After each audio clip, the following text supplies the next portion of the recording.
she knew, and she knew what I was thinking of doing before I left. Like, I'm gonna die down here. This is what I'm here to do. I am not going home. This is what my plan is.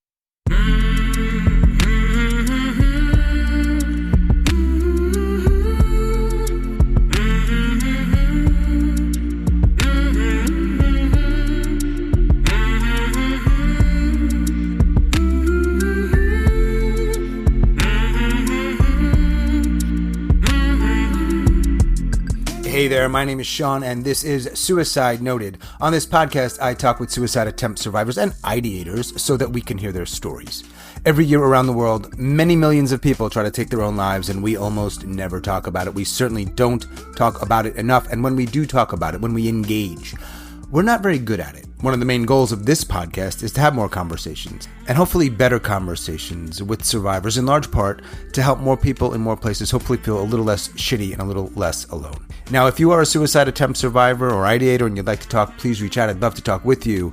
hello@suicidenoted.com. You can find us on all the major social media platforms, although I should say, clearly, and I don't want to sound conspiratorial here, but we are putting out some really good content, and I think the word is shadow banning.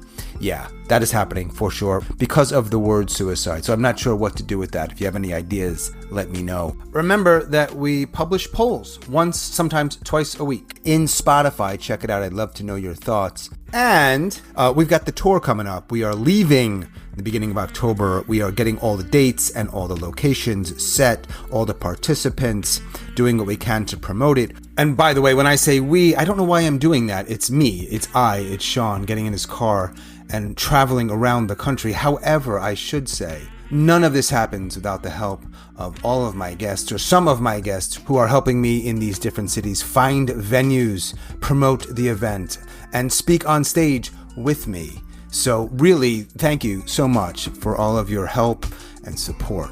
I really appreciate it. Right now, the best thing you can do is to help us out with a tax-deductible donation. I know, I don't love asking for money. I really don't. But we need it. So if you can help out, I know I ask it a lot of late, help out.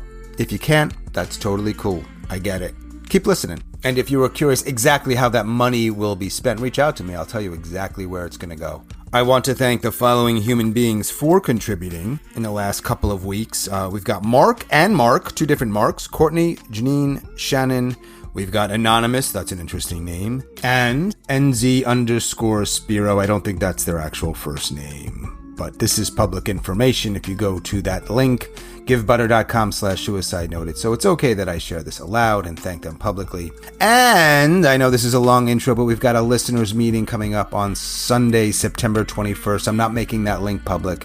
If you'd like to come, shoot me a message or an email and I will send that link to you. I'd love to meet you, to hear your voice, to see your face if you'd like to show your face. Finally, we're talking about suicide on this podcast, and we don't hold back, my guests and I, so please take that into account before you listen or as you listen. But I do hope you listen because there's so much to learn. Today I'm talking with Christina. Christina lives in Massachusetts, the Commonwealth, and she is a suicide attempt survivor. Christina, hi. How's it going? It's okay. How are you doing? All right. Sometime not that long ago, we talked. And then you reached out and said, I want a do-over. Then I was in Mexico and we were having our do-over, but there were Wi-Fi issues on my end. And now I'm back in North Carolina. You're in Massachusetts, where you're from.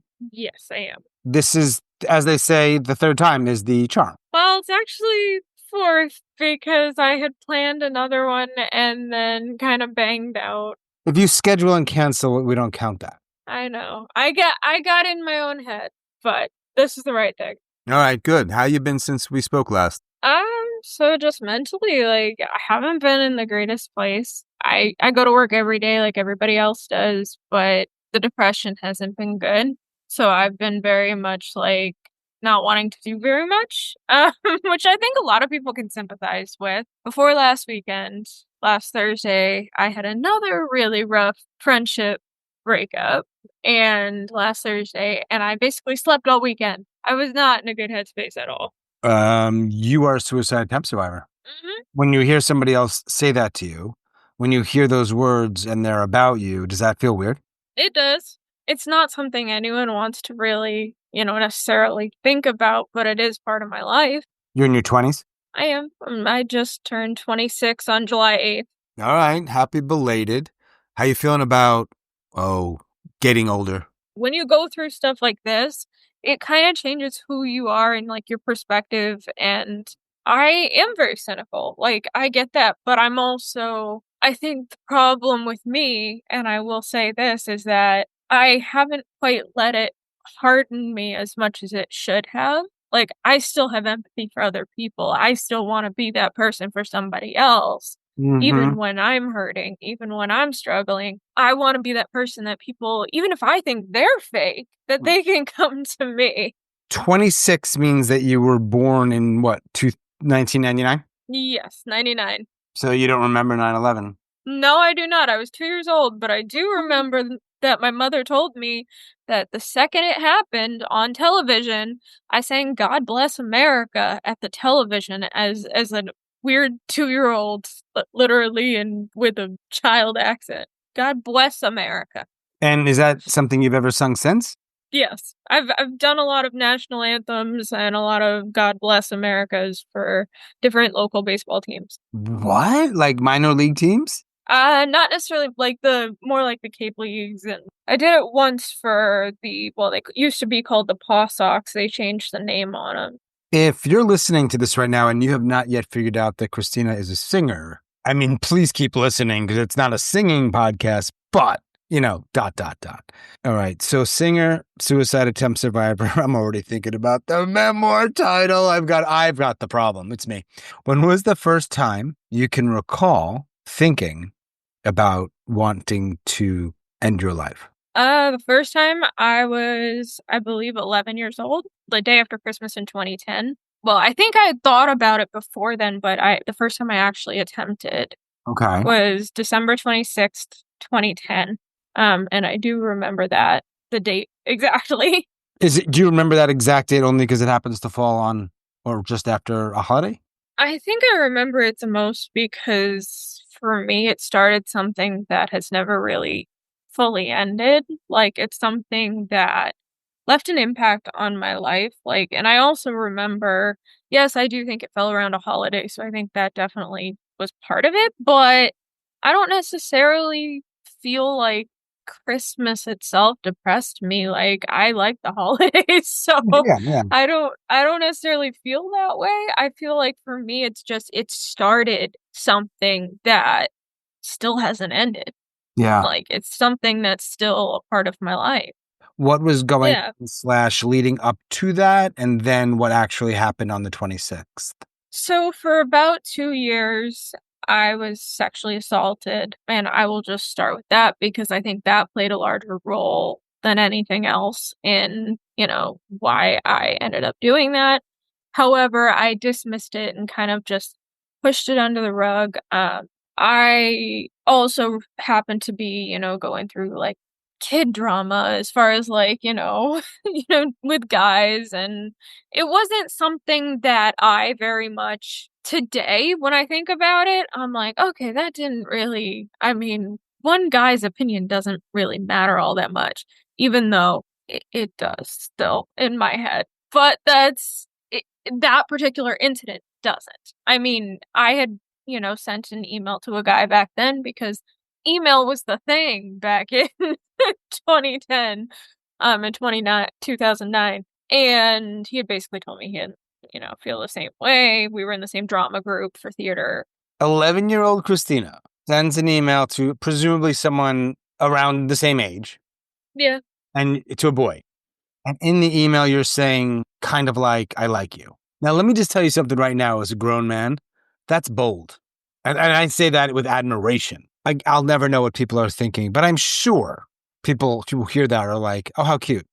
Aw, it's so cute. I know it's a little sad, but it was more than that for you. It was a big fucking deal. Well, I think it was a trigger. I think at that point, like, I had already been going through the sexual abuse. At that point, I already had almost more than I could take. The drama group that I was in at the time too, and I didn't think about this before when we talked, and I won't say the name of it, but his mom was the person who ran the drama group. She had always told me, one of the things she told me, and it stuck with me all these years, and it's why I ended up doing a lot of like backstage work and costuming work was, oh, you're short and fat. You'll never be a main character. You'll never get hired for any role in any show. You're short and fat. And I Mm-hmm. always got told that. And it really impacted. I did end up leaving the group that year as well.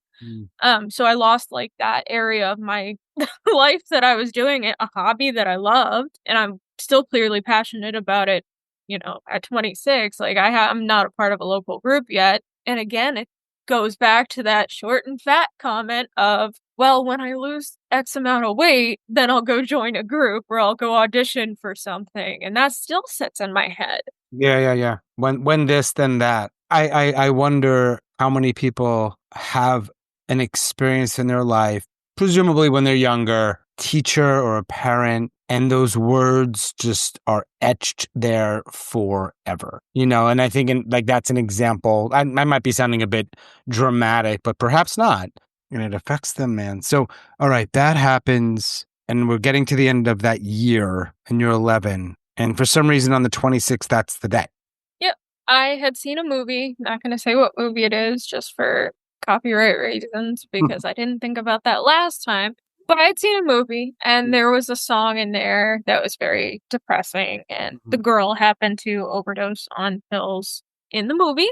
And I had been feeling sad. I had already had the thoughts. I just didn't know, I didn't have a plan or anything. Saw that went and I couldn't swallow pills at the time. Like I had a hard time even taking pills until I was like freaking, I say 18 years old, 17 probably was when I first was able to actually take pills. But I literally went and I swallowed like 2 bottles of children's Advil. And that was my version of an attempt at 11. You just gulp them down Hmm. and you just waited. Yep. And my parents found out from my cousin because my cousin freaked out. And then your parents freaked out. Yeah, my dad took my phone away and my computer away for a month. Wait, hold up. Before he took anything away, do we have to get the shit out of your system? No, Oh, they never had me treated. They okay. never took me to the hospital. We just said, oh, she's fine. Let her sleep it off. And that was kind of the route that they went. Right. And you were able to sleep it off. Yep. And on the 27th, you're alive and you're officially in the Suicide Attempt Survivor Club and you're young and you just get on with it. I mean, I know kids are resilient as shit, but you just keep going. I don't honestly know how I just blocked it out. It became something that I just moved on. I was very much at that point in my life, I struggled with self-harm and I was struggling. I think I went from one coping mechanism of, oh, well, if this doesn't work, then something else has to. And so I wasn't necessarily cutting, it was more scratching and digging my fingernails into my skin until I was about 13. Then I started cutting. I remember the last day that I was sexually abused. And I remember this date because I was trying to distract myself from what was going on. It was the day that the season finale of Smallville aired. It's the only thing that's ever stuck in my memory regarding that. Other than that, I got the tape, deleted it, because she had trapped me basically. That was the only reason that I was stuck in that for 2 years was she had a recording of what happened. Who's she? The girl who sexually assaulted me. And she had a recording of who recorded? Her friend. Do you want to talk about that or no? Just a little bit. I mean, one would basically do the sexual assault. The other was basically there to physically enforce it and record. The other person that was there were times I left with bruises. There were times that I went home and said I fell. Because sometimes this would happen at my house, sometimes it would happen at their houses. There really wasn't a way to get out of it unless I could get rid of the tape. To me, anyway, I know it doesn't really matter as an adult. Like, I was a kid, like, obviously I don't look the same, but when you think of it like that of, oh, well, they have that video, that's something that they're gonna have forever. I couldn't just walk away. So I did end up deleting the video. I got a hold of the phone. I actually destroyed her phone, which was a big part of it. but I Wow, okay. I got out of it. That's how you got out of it. Yeah. And I'm guessing, assuming because you had said something about your house, their house, are these girls like your parents think you're all friends? Yeah. There were four of us originally. One of the girls I protected. She was younger than me. She was like my best friend. I protected her because they went after her originally. Mm-hmm. And I basically got in the way, not knowing that it would be 2 years of my life that I would have to keep going through this. But they had recorded once with her and once with me and had physically threatened both of us. And I got rid of her tape and I got rid of everything to do with her, but I wasn't able to get rid of mine right away. Do you live in the same area where you grew up? Yes. Yeah. Do you ever see these girls? No, no. I think at this point, I know one still lives a couple doors down, but I don't see any of them. So And that was like 12, 13 years ago. Remember in the beginning of our conversation, and I'm paraphrasing here, but you had said something about you're still able to like be kind to people and open your heart to people, even if they haven't treated you well. Something like that. even if I don't necessarily trust that their intentions are good, more so. Okay. So that wouldn't apply to the question I'm about to ask with those two. No. As a Christian, as somebody who is a Christian or would like to think I am, despite the fact that I cuss all the time, I have forgiven them. I would never give them a second chance as friends. I would Mhm. never try to reinitiate a friendship. I would never even talk to them. But internally, I've done the work to say, okay, we were kids. Was it right? No. Physically beating somebody is never right. It doesn't matter who you are, how old you are. It's never right to physically abuse somebody or sexually abuse somebody. But I have forgiven them. I just would never rebuild that relationship or friendships. And I'm thinking if history goes down different on December 26th and you die, they never know. I mean, they No. might not know that you died, but they never put two and two together. Probably not. Even if they did, they wouldn't have cared. Wow. What was that movie? Mean Girls? No. I don't know. Am I allowed to say a movie title and not get you in trouble? Why would it get me in trouble? I don't know. I don't know what your podcast rules are for copyright. That's the thing. I don't either. So, but I've never even thought about someone not saying the name of a movie because of that. But you don't need to. I mean, It was Cyberbully with Emily Osment in it, and the song that I was listening to was Breathe Me by Sia. And that song still triggers me to this day. I can't listen to that song without wanting to hurt myself. I hope you don't listen to it very often. I don't. So 11 years old is one. You shared with me what happened with these girls. How many suicide attempts are there in total? In total, I honestly don't know. I know 20 plus, most likely. Most of those were through my high school years, and I don't remember a lot of them because I would literally just overdose on liquid Advil, go to school the next day. Okay. So when there's that But many and it's blurry, we talked about the first one, which I always think is pretty important. Well, I think the first time I was hospitalized is a big one. It was not an attempt, actually. This was an ideation. I was in college at the time. It was 2017. I was still 17 years old. I had not turned 18 yet. And I told my friends, hey, I have this. And it was, again, liquid Advil. And they basically said, hey, we're driving you to the hospital tonight. Like, you're not getting out of this because they knew if I stayed in my dorm room that I was going to do that. And if they took that, mind you, I was underage and drunk because we had gone to a bar and one of our college friends was a bartender because he was older and he served me several drinks. I was probably 3 drinks in as somebody who had never really drank that much. Went back to my hotel room, decided I was super depressed, and I wanted to do that. They forced me to go to the hospital. I went and got evaluated. I stayed for about about a week and a half, I think. But it was a children's unit because I wasn't 18 yet. The hospital I went to, not going to name it, but the hospital I went to was fantastic. That's the exact time to name it. You do not like proper nouns, is what I think. Boston Children's Hospital was fantastic. Cool. It really did help. Like, I felt they put me on Prozac. Mm-hmm. at the time and diagnosed me with just anxiety and depression. Years later, I found out to be a lot more than that, but at 17 years old, they couldn't officially diagnose anything else because you can't diagnose borderline personality disorder at 17. You just gave part of the story plot away, didn't you? 2 weeks later, more or less, 17-year-old Christina gets out.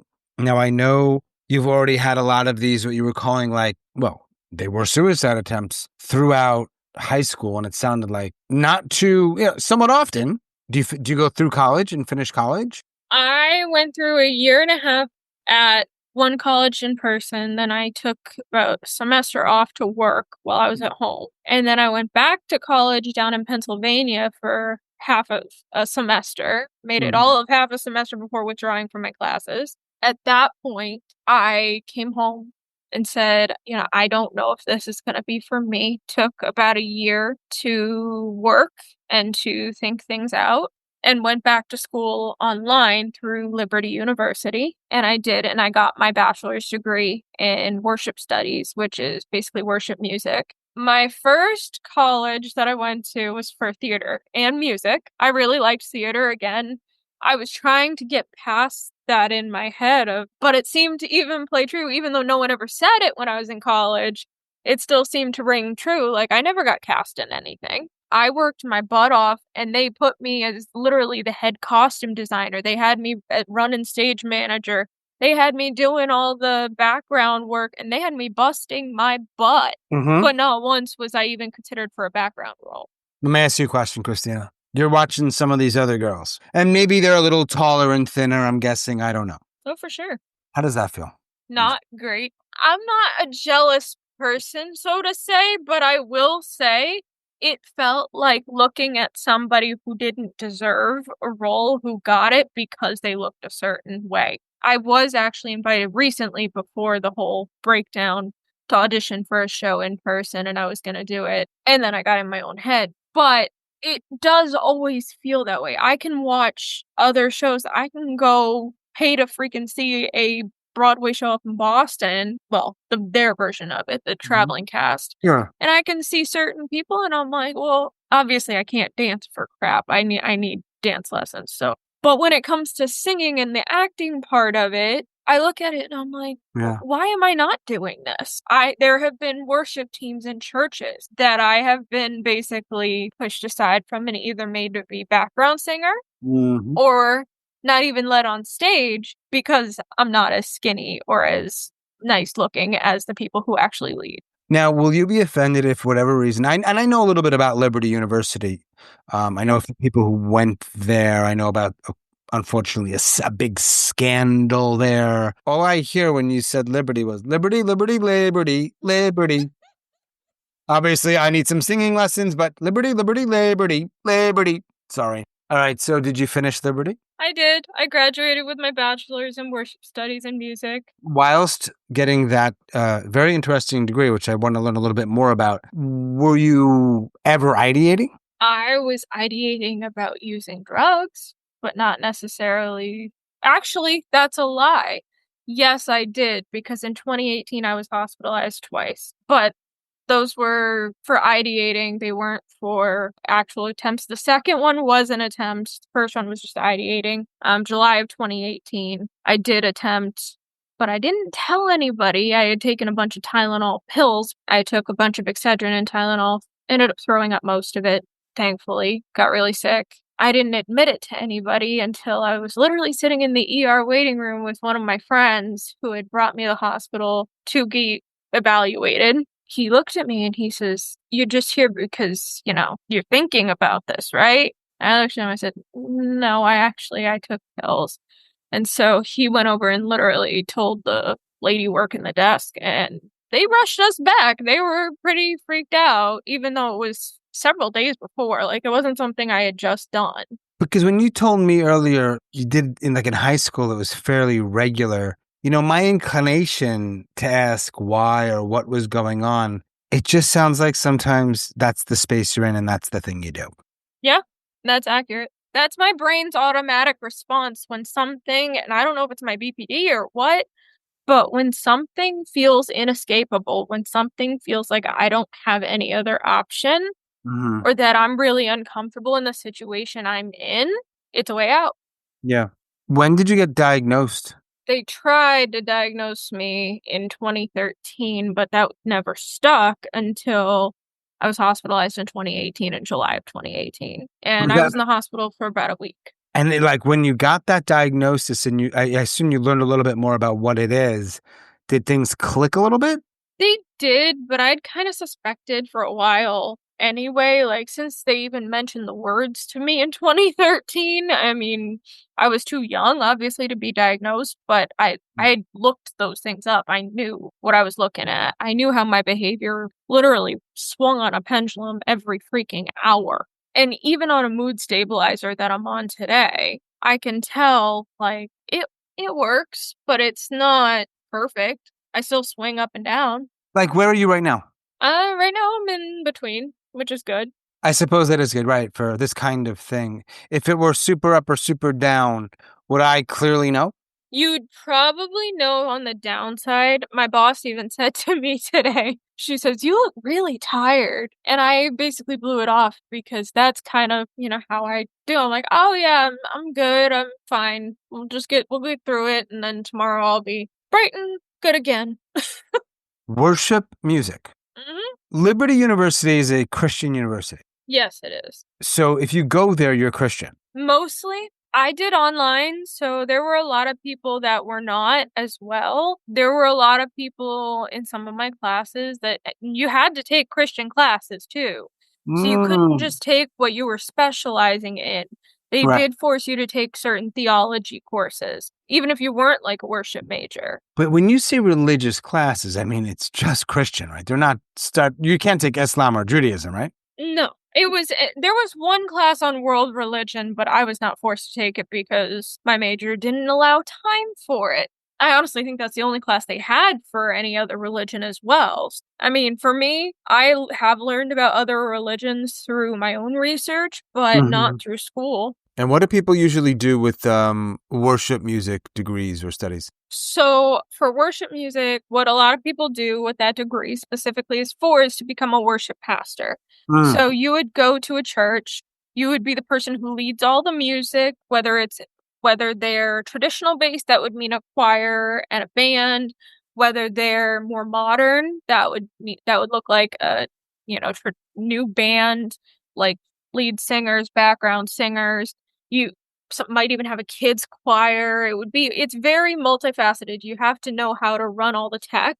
Part of the being a worship pastor is knowing all the different soundboards, all the different things that go with it, speakers, this, that, and the other thing. Yeah. I went and trained up at a church in Boston for about 4 or 5 months as an intern, and unpaid intern, by the way. Showed up 2 hours early, left 2 hours late every Sunday, and worked directly with the worship pastor there. Because I was learning to use my degree. Genuinely wanted to become a worship pastor. If this particular incident had not have happened, I think I'd still want to pursue that. At this point, again, I'm in that mentality of all people are fake, including church people. I had Mm. gone there, gotten really close to him as far as friends, nothing weird. But as far as like looking up to him as a pastor. And there was this other gentleman when I was running the soundboard who tried to touch me, who had made some sexual advances that I was working with, not the worship pastor, somebody else. And I brought my concerns to the worship pastor who I was working with because I thought I could. And I was told I perceived it that way because I was a sexual assault victim. So I very quickly, within 2 weeks, walked away from that church. I did go back, I think, the next week, but then after that, I basically just walked. Okay. And I remember from our first talk that at some point you also get introduced to white powder, which I am quite familiar with. Tell me about that. When I started the job where I work now, the person who trained me had introduced me to cocaine. I was never a drug addict or anything really that way I considered up until that point. It was October 1st, 2022 Mm-hmm. was the first time I ever tried cocaine. It was laced with fentanyl and ketamine. I did 2 lines and I thought I was gonna die. Mm-hmm. So I went home with a random stranger because I didn't want my parents to know. Stayed the night at his house. We stayed up till 7 a.m., did nothing. He was actually honorable and kind. He was a good person. We had spent some time before the party, so I had gotten to know him a little bit. And I could kind of tell he was uncomfortable with the whole situation. He never touched a drug. He never had a drink. He had his own non-alcoholic beers that he brought with himself. But she introduced me to Coke, and I did that. After that night, I didn't do it again until January. I did it for Mm-hmm. New Year's. New Mm-hmm. Year's Eve, I bought an 8 ball for myself, off of her and her guy. And then I overdosed in, not on Coke, but I got very depressed because, well, I withdrew from Coke, which people say, oh, you don't have any withdrawal symptoms. For me, that's depression. Mm-hmm. For me, it's the crash is feeling literally like shit. Like you just want to die. About 2 weeks later, from the last time I used, was the day after Valentine's Day in 2023. Which again, holidays, and I don't know what it is. I can't tell you because I actually like holidays. But I took muscle relaxers throughout the day at work, my baclofen, and then I went home, took the rest of the bottle, took some lorazepam, and then I had weed gummies. So I went and took all of those. And apparently there was like 400 milligrams or 500 milligrams or something in the bag. I didn't know what I was touching as far as that went because I've never been a weed person. It always made me depressed. Even though it's legal in Massachusetts, I cannot get myself to go anywhere near it, not because I mean if it's good for somebody else, that's great, but for me it drives me down a hole. So I don't bother. But it did. Apparently I got up in the middle of the night that night after I did all that, went and sat in the bathroom, and my parents found me and had to call an ambulance. My dad made the lovely suggestion of putting me back in bed, which if they had done, I'd be dead. So Right. between the baclofen, between the lorazepam and the weed gummies and whatever alcohol I had, which I don't think was much alcohol, I might have had 1 or 2 drinks, I would have been dead Right. because I did stop breathing. The EMTs did have to intubate me. I died. They did CPR. Woke up sore as all get out when I did wake up. And one of the biggest things that I can't even read about someone being intubated now without it making me literally like shudder because I remember coming out of that. Has there been a point since that's about what a little more than 2 years ago now, I think? Has there been points in which you wished that you had gone back to bed that night? Yeah, yes, 100%. Because it was the closest I've ever gotten to succeeding. I did succeed technically for all of like probably 2 seconds. I don't know how long I was down, but Right. So it's like once again, and this comes up often. It's like, all right, so they saved you, brought you back from death, and now here you are back alive again. so I went from that incident, which I lied my way out of, Mm-hmm. going to a mental hospital. I said it was an accident. I tried to bullshit my way through any psych eval. My parents didn't believe me, which I know.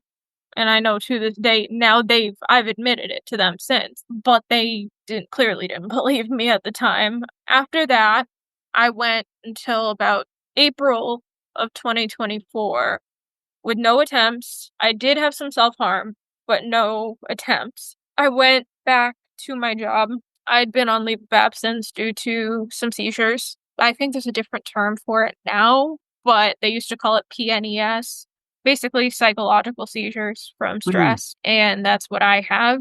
That's why I'm on Lamictal, because mood stabilizer, and I haven't had a seizure in a while. But in April of 2024, I started using Coke again, very heavily using at that point. I went from April of 2024 to say July of 2024, my birthday. And I went and I was using probably at least an 8 ball a week, if not more than that. And then I switched and I kind of, because my mom got really mad. She threatened me. She's like, "You're going to go into a program if we don't figure this out." She's like, "You can't keep bringing that shit into our house. It's under their roof." And she's like, "Well, we could get in trouble for it too. So just realize, by bringing it home, you're putting us in danger." I mean, she definitely cared about me, and I do see that. She's been great. She's been better with me lately. She definitely did not handle it well at first, or at second or at third. It's hard when you live with an addict, and I get it. But no, I went from July, I was sober until October. October of 24, I used coke again, and I went through an 8 ball in an entire night. The last time I used at that point was Halloween 2024. I had an entire 8 ball, and unfortunately, it was laced with meth. I didn't really know what it was laced with till I looked afterwards, and I was like, what the hell is this? Like, this is clearly not, what I'm used to. It doesn't, it didn't feel the same at all. Mm-hmm. And I know meth's not one of the worst things it could have been mixed with. It could have been fentanyl, but it was still not something that, it was not a reputable dealer, and I made a mistake. I've made lots of mistakes, as you've seen. After that point, I stopped. I didn't buy coke again for a while. In the meantime, I started having seizures about March of 2025, and it was related to work stress, friend stress. I ended up having a lot of seizures. I was hiding them at work. So because the way that mine presented, it would look almost like I was spacing out. There were times that I would drop, but they were not as often. Like the majority of, the seizures that I was having were more like a focal seizure almost. So that started happening in March. I went out on a leave of absence in April, partially due to the seizures, but mainly due to the fact that I overdosed on April 22nd. Again, related to a guy, someone I had been on and off dating for 2 years. We actually had gotten to that point, like, we were very close. Like, we did almost everything together. He and I were very good friends. Even after we stopped dating, we were good friends. He basically told me to screw off when I was having a seizure and I needed his help. I wasn't having it yet. I knew it was coming on because sometimes with the type of seizures that I have, if I have a panic attack, I can tell it's going to turn into that. So I had, thought I felt one coming on, and I texted him. I'm like, hey, and he was on his break at work. He was there, not doing anything. It's not like I was pulling him from his desk. I'm like, can you just come sit with me? I was sitting in a lounge chair at work in a corner. No one would have said anything. No one would have seen anything. And he's ignored my text. He didn't even say no. And then after the fact, after that whole thing happened that night, he went home and he texted me and he said, I saw your message. I don't feel comfortable being the person you reach out to, and basically flipped on me after, we had been super close for 2 to 2.5 years. And basically we talked about everything. He told me all his crap and I told him all of mine. So it kind of felt like a slap in the face. I was already kind of suicidal at that point. So I figured, well, why not just down the rest of it? So I downed a whole lot of Klonopin, drank very heavily. I started playing bartender in about February or March also at home. Bought a bunch of liquor, started thinking that was a good idea. But I never called myself an alcoholic because, I can stop at one drink. But my attempts all had alcohol involved for the recent ones, not for anything when I was young. But I woke up the next morning and I was fine. I was very tired. Took a leave of absence. Went to Florida in the first week of May. I had been texting with my friends. We were very close. She and I were like sisters. I don't say that lightly. I don't let people that close. Her kids called me their aunt. They were excited to see me.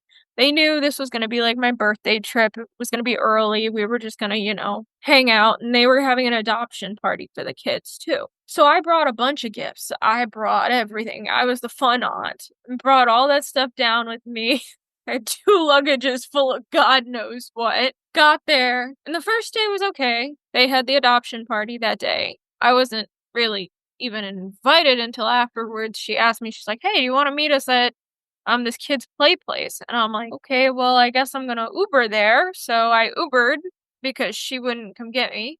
And they were very friendly. They knew what was going on. I ended up going back to their house with them at the end of the night to hang out with the kids while they got the kids ready for bed. We were all hanging out. I talked to her a little bit more about what was going on because she knew I was struggling. She knew I was suicidal. I don't know what TSA's limit is, but I'm very surprised my bags did not get searched. Not for illegal drugs, but for the amount of my own medication that I had on me. I had sleeping pills and Klonopin and anything you could think of, at least 20 bottles. So I told her. She knew. And she knew what I was thinking of doing before I left. Like, I'm gonna die down here. This is what I'm here to do. I am not going home. This is, what my plan is. I agreed to let her husband dump, because I had 3 bottles of Klonopin. I agreed to let her husband dump 2 of them. And he did. He literally dumped them in the toilet, supposedly in front of me, although I don't really remember because I was very out of it. I had had a seizure that afternoon. She knew I had them. She tried to get me to dump them the first night, and I wouldn't because I said to her, hey, I'm not going to take them when I know that you guys are coming Friday or Saturday and we're going to be together. I'm okay. I'm not going to do anything stupid. I wouldn't do it until at least after I see you guys. So she let it slide, but she wasn't happy about it. Saturday, we had a pool day. She and the kids were all playing, and, they ordered a drink. I followed suit, ordered 1 drink, had 1 of my Klonopin. I was not overdosed. I did end up trying to go order a second drink, and he got mad at me, so I didn't end up doing that. Went over to the jacuzzi. We were sitting in the hot tub with the kids. They were all having fun. Like, there was nothing wrong or unsafe going. But no, I was in my right mind. I very much loved those kids, and I felt very hurt with the way that things went after. We were at the jacuzzi, and I had a seizure, but we got out of the jacuzzi and sat on the side. Her husband sat with me, and he knew how to handle it. Like, they'd been told beforehand, like, and they also had friends who had seizures, so they were aware of what to do. And he seemed good with it. Like, he didn't seem pissed off or frustrated. So it did take a while for me to come out of it. Maybe I came off drunk to him or to her. That's what I assume happened, because we went back to the hotel room and immediately she started packing their stuff. So they didn't even wait an hour before packing their shit, her pulling me aside saying, hey, I love you, but I can't have my kids around you when you're drunk and when you're acting like this, and blamed me for basically having a seizure. I found out from her husband after the fact that the birth mom of the kids was an alcoholic and a drug addict. I think she's just thought about it and made those connections. I don't think that was, an equal comparison at all. He had talked to me about 2 weeks after the fact on a phone call because she wouldn't talk to me. She never ever called me, never ever verbally talked to me again after leaving that hotel room. And that was like 2 months ago, right? That was in May, yes, and I did end up going back to Universal by myself about a week later. I literally hopped a flight the next week because I wanted to go down and fix it. And I also, if I couldn't fix it, I wanted to make up for lost time because I overdosed in bed the next day after everything with her and her husband happened. I took about 30 of my Klonopin that I did have left, and I had a whole bottle of champagne. Woke up the next morning extremely tired. Laid in bed for 3 days, basically just stared out my window, crying. And then the next week, I was like, you know what? Fuck this. I am going to go back to Florida and I'm going to have the time that I wanted to have. They're not the only reason that I live my life. And I was trying to get in a better mindset, and it worked for a little while, but it was hard to be there. I wrote a lot of letters on a lot of paper, not suicide notes, but like actual letters of like trying to get my feelings out. Did a lot of like, well, I wish this would have happened, or but I wish doesn't matter. What happened happened. So moving forward to, I guess now, back Thursday, I had trusted, this was a coworker of mine that I worked with. He works remote from Texas. I work in Massachusetts. We got very close as far as like a brother-sister relationship, almost like niece-nephew kind of thing. I don't know. I had told him I was doing this podcast. I had told him most of what I was going to say, what was going on in my head, and it got to be too much for him. I asked him what his boundaries were. That was one of the first things I asked him. I said, before I say anything else to you, because I've lost a lot of people in my life, where is the boundary line? Because I can't have somebody else hurt me. He says, okay, well, when you do something illegal, that's the line. So I didn't, but I was feeling very suicidal. And on Thursday, I overdosed. Oh, when did we try to talk? Was that Wednesday? Yeah, Wow. So the day after we tried to talk when I was in Mexico. Okay, you tried to OD on Klonopin. Okay, so what happens after you swallow all those pills? I was still functioning, but I was starting to, lose it. And so I texted him and I said, I think I messed up. And he was like, how? What? And so I told him what I did. I wouldn't tell him where I was. And he did not like that. He got very pissed off. He's like, well, are you at work? Where are you? It was not pretty. But I ended up taking 10 more while I was texting with him. I asked him to voice memo me because it was getting hard to type. My fingers were going numb, so I couldn't really type very well. So I asked him to voice memo me, and he's like, the only thing he sent me was, what are you gonna do when your mom gets there? And I remember that because for me, like that, he didn't care. And it's not me just wanting attention. I wanted to feel better. That's a lot of people not there for you. How did you find the podcast? I don't think I asked you that. Like everybody else, I looked up suicide in the Apple Podcasts, and this one popped up. How long ago was that? That was in 2022. Oh, okay. So it's been a while. Yep, first episode was Jeanette in Arizona. Why did you want to talk with me? I wanted to have a place to, be open and to also share my story because I feel like other people have felt hurt on here, and I think that other people need to hear genuine stories too. How many people know that we're talking tonight? One, just my mom. Your mom knows. Did she say anything about it? She doesn't know what the podcast is. She just knows it's a podcast. It could be about music. Yeah. Okay. We talked a little bit about music. How many people do you have in your life to talk to about this stuff and feel okay about it? And it's been a busy few months, I know, with this shit. None. Zero. Absolutely no one. Yeah. Right. BPD. Do you have other diagnoses that are accurate? I do. I have 2 different eating disorders. Atypical anorexia, which I believe they call something else now, but basically you eat like an anorexic, you don't really eat at all. I go between that and binge eating disorder. I have depression and anxiety, which I also agree with. Undiagnosed ADHD, but I'm pretty sure it's ADHD. How many meds do you take every day? Right now, my Lamictal and Klonopin. Do you have any cocaine on you anywhere in your home? No, not anymore. If you asked me that question yesterday, the answer would have been yes. Okay, timing matters. But today, no, it was dumped. Oh, really? Okay. Yeah, well, you can use cocaine in this answer if you want to, but I was going to ask, what helps you feel a little better, if anything? Numbing out. And I don't think Coke helps me numb out.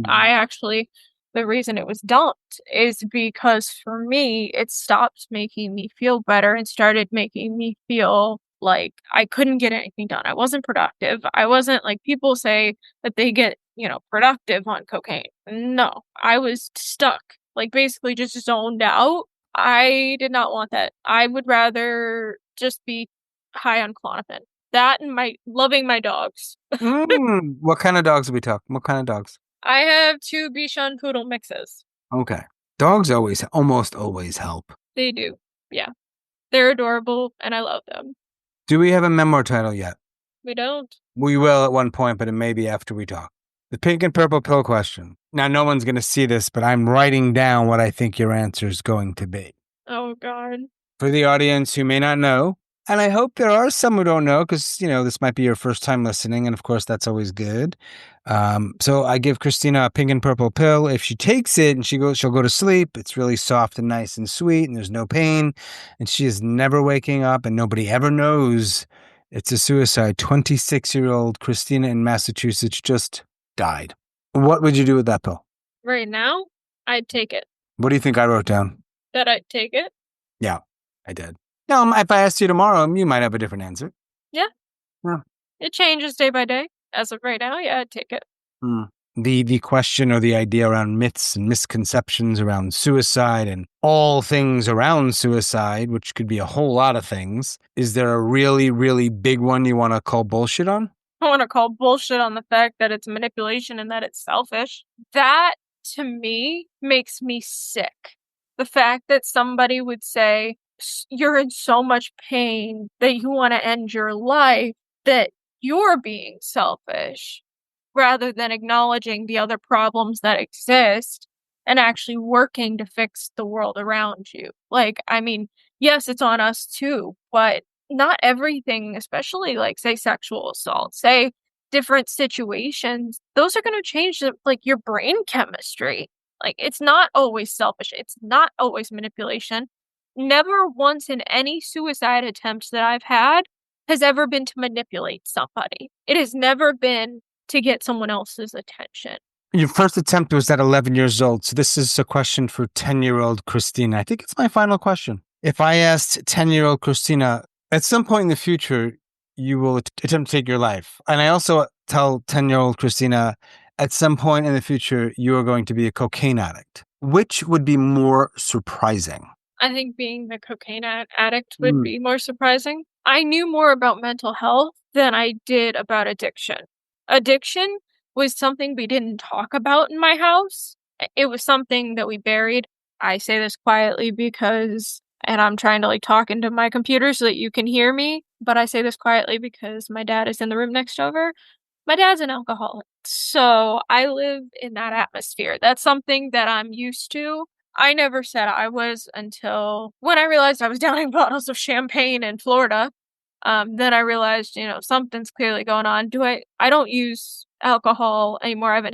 I did have one or two drinks the other day when I OD'd. As far as it being 10-year-old Christina, I think the Coke would have been a lot more, I don't know what the right word is, but like shocking, surprising. Yeah, for sure. I know it was just your birthday. You got another almost 12 months in you? We'll see. Yeah. Hopefully. I'm going on a cruise that I paid for in January. I'm trying to do the right things. I've been losing weight, not always the right way, but I'm trying. I have a psychiatrist. I don't have a therapist. My psychiatrist, I called her when I was suicidal down in Florida, and I spoke with her, and I told her how I was feeling, and she basically blew it off as, oh, well, once your meds stabilize, you'll feel better. That did not help. But so I don't know, but we'll see, I guess. Where's the cruise going to? The Bahamas and Jamaica. Oh, nice. Is there any chance, given your background in theater and music and worship, that you can take us out with a little song? I mean, I didn't plan on it, but I'm trying to think. I could do a little bit of Iris because that's been something that I've been singing a lot of. Hang it out. Let's go. Okay. And I don't want the way to see me, 'cause I don't think that they understand when everything's meant to be broken. I just want you to know who I am. I just want you to know who I am. Well, thank you very much for that, Christina. What are the lyrics exactly? And I don't want the world to see me, because I don't think that they'd understand. Mm-hmm. When everything's made to be broken, I just want you to know who I am. That seems fitting. Yeah, that song makes me sappy every time. There was one quote that I did find that I did want to read before I let you run away and scamper away. Oh, wait. This is you wrote this or somebody else did? No, somebody else did, but I saw it. It was Zenda Lee Williams, I believe, is the writer. It was on Facebook. Mm-hmm. And I had seen it. Mm-hmm. And I had said, you know what? I have to say this on the podcast because it fits. It says they didn't break me just by hurting me. They broke me by acting like it didn't matter. That's what people don't talk about enough. The pain doesn't just come from what was done. It comes from the silence that followed, the pretending, the rewriting, the way they carried on like I was the problem. That's what leaves a scar you have to crawl out of. And that's been my experience. It's the silence. It's the making you wait for a response and feeling like you're the guilty party just for feeling a certain way. Yeah. Well, I've got no more questions. I think I'm good on my end. And after, 4 attempts, we did it! Finally! Good. We banged it out. Thanks, Christina. Thank you. I appreciate you taking the time to speak with me. Thank Awesome. Thanks, you. Christina. Hope your night is decent. You too. Ciao. Bye. Bye. As always, thanks so much for listening and all of your support. Special thanks to Christina in Massachusetts. Thanks, Christina. If you are a suicide attempt survivor or ideator and you'd like to talk, please reach out. I'd love to talk with you. hello@suicidenoted.com. You can find us on all the major socials. Check us out there. Follow us. We've got some good content.